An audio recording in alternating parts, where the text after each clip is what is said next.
Welcome back to another episode of the Ferracuti Files. I'm Alexis Ferracuti. I'm here with Lexi Wamhoff. Hi. You want to tell us a little bit about your background and your role with CASA?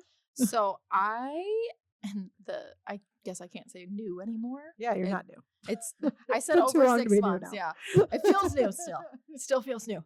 I started as the executive director of LaSalle County CASA the very last week of March this year. Yep.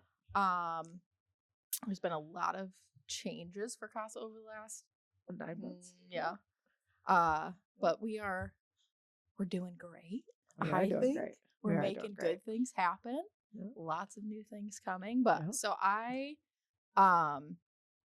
started here in March. Previously, I was the coroner in Bureau County. Crazy thing to go from that job to this one. Yeah. I really like sad things.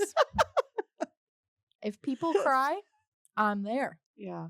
It's great. But at least, the good thing about what we're doing is it's sad, but only in the it's not really sad. It's happy sad. Because you're doing something good. We're trying. We're trying. You're doing something good for a kid who needs it. Yeah. So talk a little bit about CASA, what we do. So CASA stands for Court Appointed Special Advocates for Children. That's in parentheses. Yes. So we have we train volunteers who then they meet kids that are in foster care. They're assigned to the case. They meet with the kids, meet with everybody involved in the case, and then they write reports for the court advocating for that child's best interests. Whatever that might be. Yeah. Whether it's mom, dad, grandma, grandpa, a different, adoption, whatever it might be. Mm-hmm. And it's specifically trying to talk to the kid and find out what they want. Right. And what they've seen that maybe they haven't felt comfortable talking to somebody else about. I think that's probably the most important part, right? Like as a lawyer,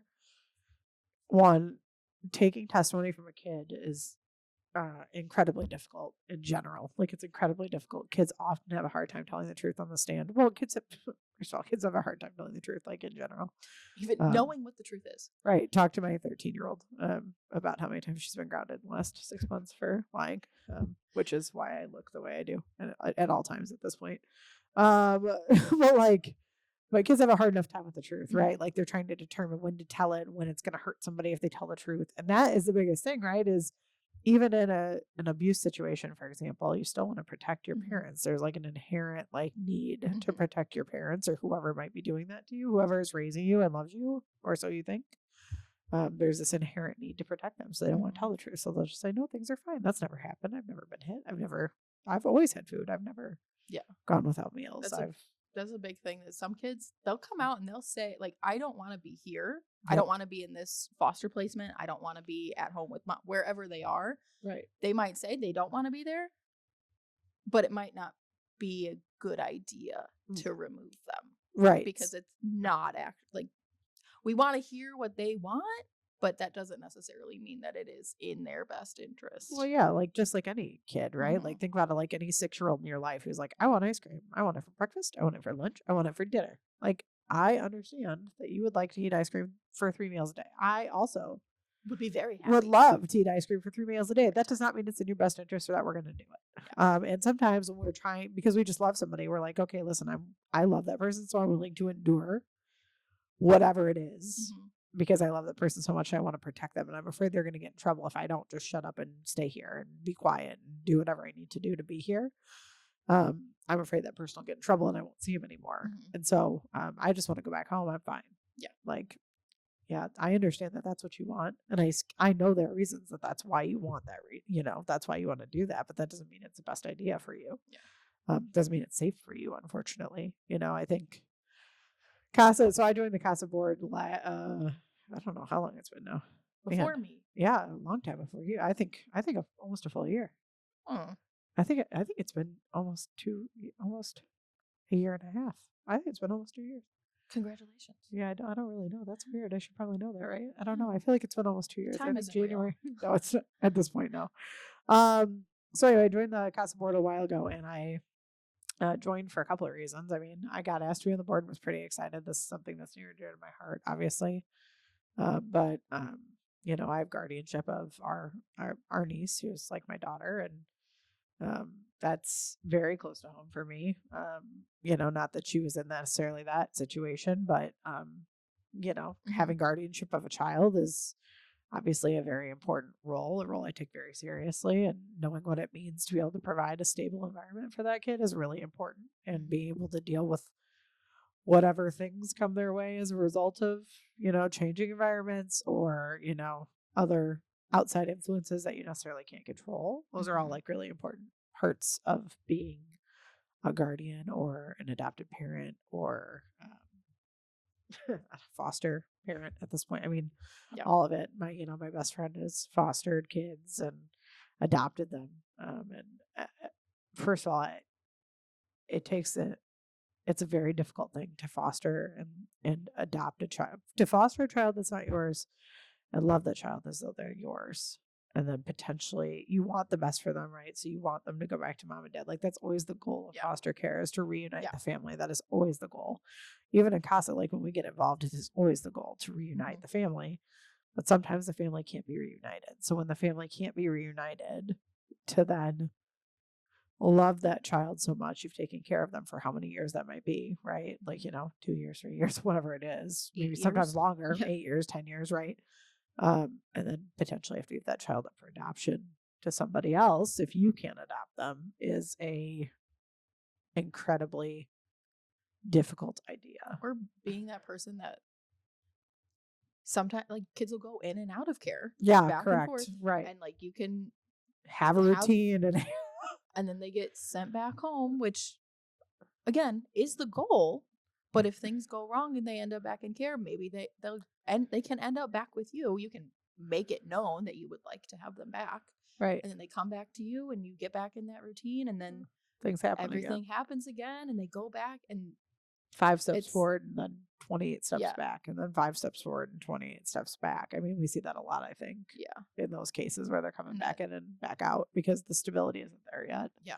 And that makes it really hard for those kids. Yeah, and really hard on the parents and the families, because when they're coming in and out of these other homes too, normally there's other kids in the home, and it's really hard on kids to change their schedule in their lives, right? Like in general, it's really hard on them to do that. And it's really difficult for kids, I think, the kid that's going in and out to find stability, comfort, and security in people that they're leaving. They can and coming back to and leaving and coming back to and like can go to school one day, be sitting in class, and then somebody comes in and says, "Hey, you're going here. You got to come with me." Yep. And then they're moving to a different town, a different school, right? Different people everywhere, right? And it's very scary. That's part of what CASA aims to do, is that when we have volunteers, we want them assigned at the beginning of the case. And we want them to stay on that case no matter what moves that kid makes. Right. Stay on that case until it's closed. So that kid knows there is somebody there. Who will be stable the whole time. They're going to be there. They're going to be fighting for them at court. Right. They're going to be heard. And somebody they can trust that they can call too and say, "Hey, I would like to talk to you." Like maybe I didn't want to talk to you the first 3 times you wanted to talk to me. I was not interested. I just wanted to go home to mom and dad. Yeah, maybe you've been here for 2 years and but I've never said a word. Now I trust you, and listen, things are really bad at home and I need to talk to you about it because I can't go back there. It's now bad enough. Or maybe I have a sibling now and I'm old enough to understand I need to protect my sibling. Like those are all conversations that we've seen, right? And any of us who have done any kind of foster care or guardianship or anything, like there's trauma dealt with kids. There's trauma associated in general, even with kids in the best of homes, let alone kids who are going through changes, pretty significant changes. So CASA obviously was really important to me when I joined because I saw kids that needed. First of all, I have a soft spot for all children. I love babies. Love babies. My 13-year-old, I have to remind myself sometimes that like once she was a baby who I just adored. Sometimes when she's mean, I'm like, oh, she was so cute. Just think of those little cheeks, the little cherub cheeks. Just think of them. When she's being mean, think about the cherub cheeks. That's what you have to do when they're mean at this age. You just think about the cherub cheeks. But like, and in 7 years, she'll be great again. Right. No, that's why I keep telling. So like, there are moments at 13 where you're like, listen, she loves you. She's just mean. She loves you and her hormones are just kind of mean. You got to give it like 6 to 8 hours in a bowl of ice cream, and then like maybe she'll be fine again. I don't know. We're gonna drink some water. It's gonna be fine. We're gonna go on a run. Like things are gonna be great. And then it does get better. We're gonna listen to some music. Things get better, and then in 7 years we'll be best friends and we'll laugh over these times. And that's what everybody who's had a teenage daughter is gonna like. Listen, this is just what it is for the next 7 years. we were once too. Yeah. Like that. Yeah, no, definitely. My mom and I are still like that. Sometimes Though, still so are, it does yeah. not give me hope. Does not give me hope. So, it does not give me great hope for the future. Sorry, If she's like me and my mom, my mom and I we're the same persons. We go head to head a lot. But, so like I said, I think that anytime you have the chance to help a child in need, it's really important. And CASA definitely is always looking for volunteers. Oh yeah. And I mean donations too. If you can't volunteer your time, we're always looking for monetary donations. It does help us with trainings and to provide things for the kids that we serve. All those things are, a pretty important part of this. For sure. So we need a lot of volunteers. I'll be honest. We really need volunteers. Right now there's about a little over 200 kids in care in LaSalle County. Yeah. That's a lot. Yeah. We serve at this moment 35 with 14 volunteers. Right. So we need many, many more volunteers if we're going to serve 200 kids. And really, like I need you to think about it this way. Every kid that doesn't have a CASA volunteer, as much as they have whoever their parents' attorneys are, whoever the state is that's representing whatever interest need to be represented there, a judge who's looking at it, a GAL who's looking at it, all those things, the GAL switches out. Attorneys switch out all the time, depending on who can represent who or who's getting paid for what. The judge is probably the only consistent thing in the case, and those judges have thousands of files on their desk. So while they may remember some of these cases because they're, they have details that are really standout-ish is what I will say. Things that that make you remember it.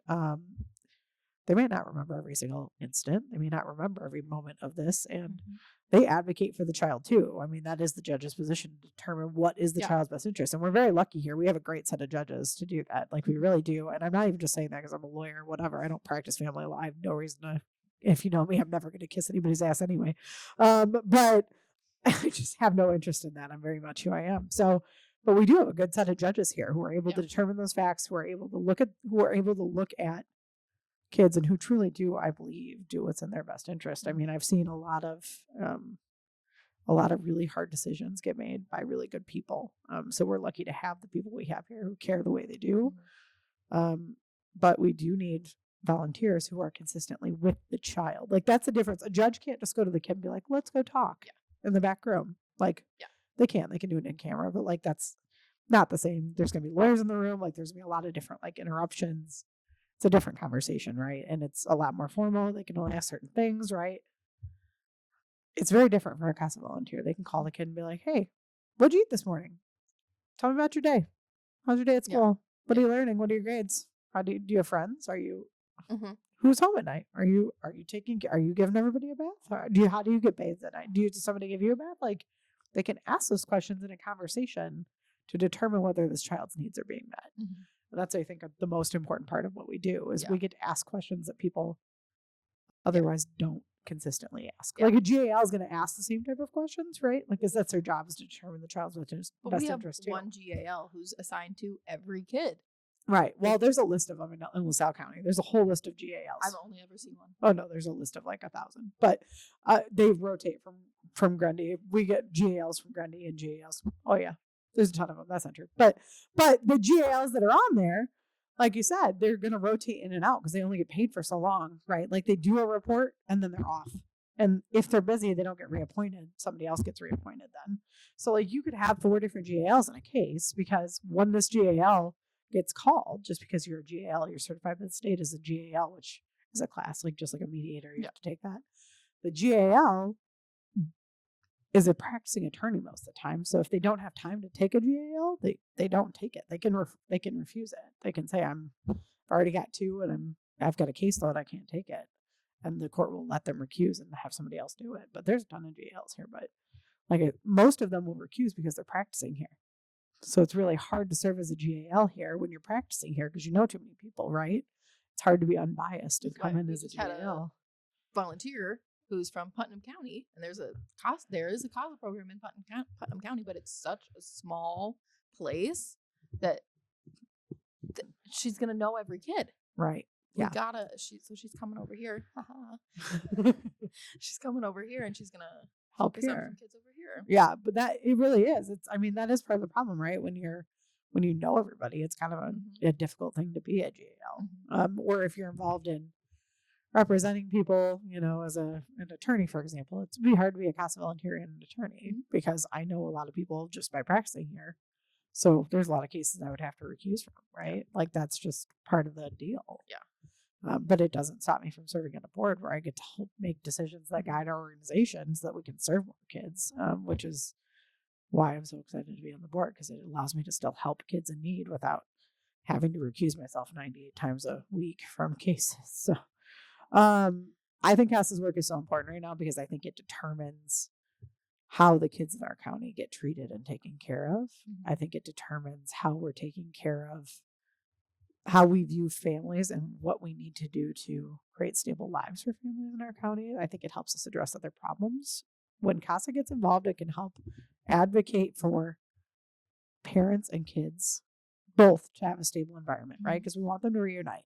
So when we are advocating for parents and kids to create a stable environment, we're making suggestions, we're talking about what placement might look like, how we can get you back on track. We can work with YSB or DCFS or whoever might be involved in this, right? How do we work with you to make sure that these kids are getting what they need so that they can go back to a stable environment? I think it's really important that we are doing that work because it addresses other problems in our community like substance abuse and alcohol abuse and general physical abuse and, all of the things that we're seeing that get kids pulled from homes.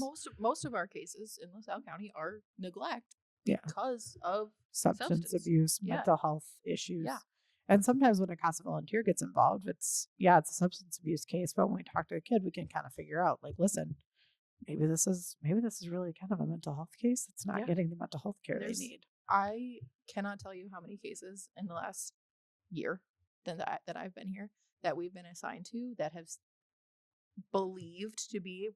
We believe we're at the end of the case. They're going to be returning home soon, but we just want an extra set of eyes. And then we get in there, and we're like.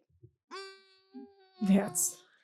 Maybe not. Yeah, maybe a little more and time. Then we're finding things that maybe have been missed because of just changes in caseworkers. Right. Because they're constantly changing. And sometimes people are looking at like the surface reasons. Yeah. Like, right. Like I see I walked into this house. I'm a busy caseworker. I walked into this house. I saw somebody with substance abuse. What I didn't see is that person can't afford to pay for their prescription medication for their mental health problem. And if they were getting their prescription medication and taking it normally, the substance abuse problem wouldn't be happening because when they weren't doing that, they were stable and they could function.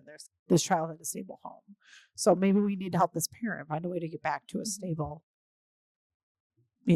prescription. Which has been another big push with CASA because CASA's obviously not just in LaSalle County. It's a national organization, state chapters. Yeah. A big push that's been made in the last couple of years and now is that previously they were focusing, we are only worried about the child. We're only worried about the child, which we still are. Right. But we're starting to expand a little bit more and make sure that like parents are getting the services that they need for the child, because otherwise the child just bounces in and out of our program 1,000 times, and that's not helping the child. At the end of the day, that's not helping anybody. No, at the end of the day, that's creating more trauma, and it's going to be more difficult for that child to come out of that situation successfully. And if our goal is to really help the child, you have to help the parents to whatever extent you can, right? Or you need to say, listen, this is a situation we cannot help the parents. The parents do not want help, so now we have to figure out what the next best step is for this child. Those are the options. Like it is what it is. Yeah. Either you can move forward or you can't. You can do something for your, do something different, and we can help you get help so that you can take care of your child, or we can't. Yeah. And we have to find somebody else who can take care of your child. Yeah. And that's the hardest part. Yeah, it is the hardest part because nobody wants to remove. A kid doesn't want to remove. It's the most traumatic thing that can happen. I mean, But sometimes at the end of the day, you have to hope anyway, at least that these kids someday will wake up and go, okay, if I didn't leave that situation, what would have happened to me? Would I be here? Would I be, maybe in college? Would I be, working this trade job? Would I be whatever? Would I have even like been able to go to school? Right, correct. Like would I would I like be high able to school attend even? high school? Like Correct. Yeah, because there's a lot of kids who can't attend high school because their parents don't have a stable home, so they can't attend high school. They can't get the food they need. They can't get the help they need. They don't have a home to go home to.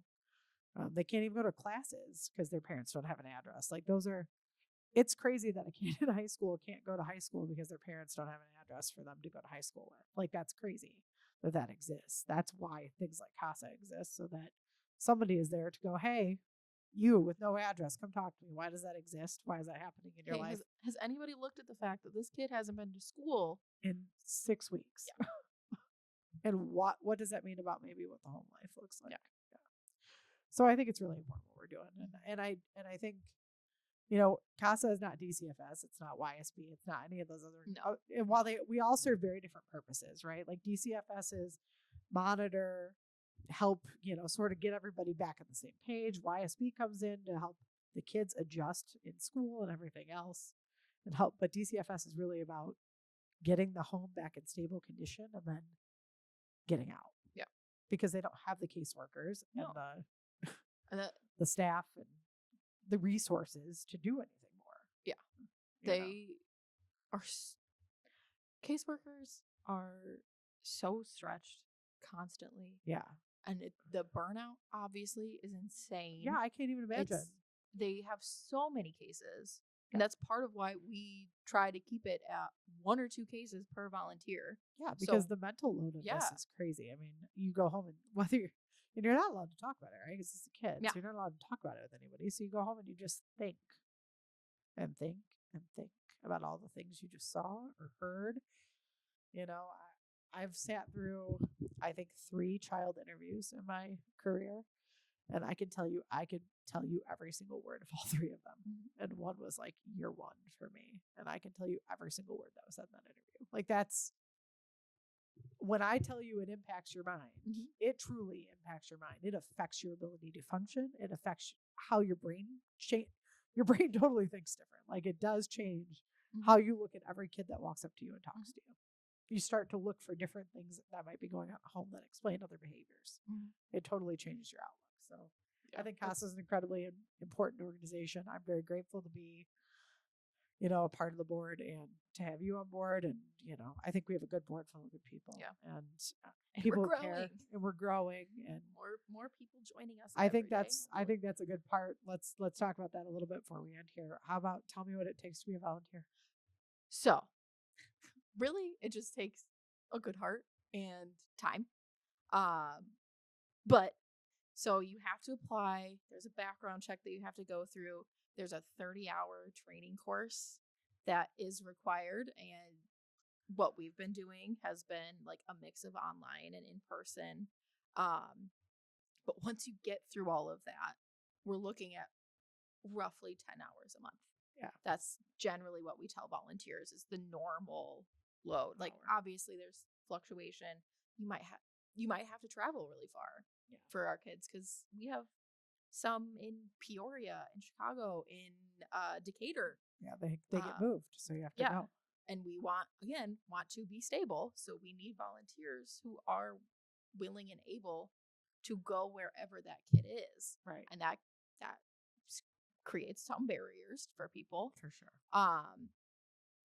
And then really you don't have to be any like specific background or occupation or anything. There's no education for it other than the training course. And like what I've come to know as the executive director who sits way up in her office and doesn't actually get to interact with any of these kids or like and just sees volunteers every once in a while.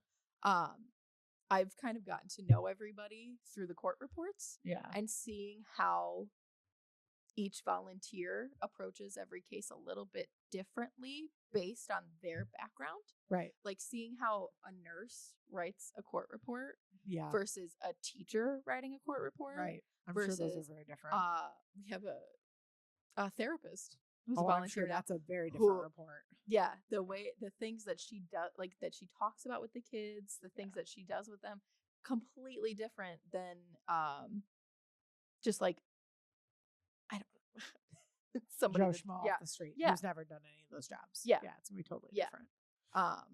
And but all of them are just very passionate But about like also helping. Joe Smo, who has no background in any of those things, is bringing a different perspective Yeah. too, because maybe Joe is only doing this because Joe was raised in an environment like that. Mhm. So Joe knows to ask, hey, do you have cereal or what'd you have for breakfast this morning? Because that's a question a kid's going to answer without thinking about abuse, neglect. Somebody's going to get in trouble, right? They're going to go, oh, I had cereal. Why?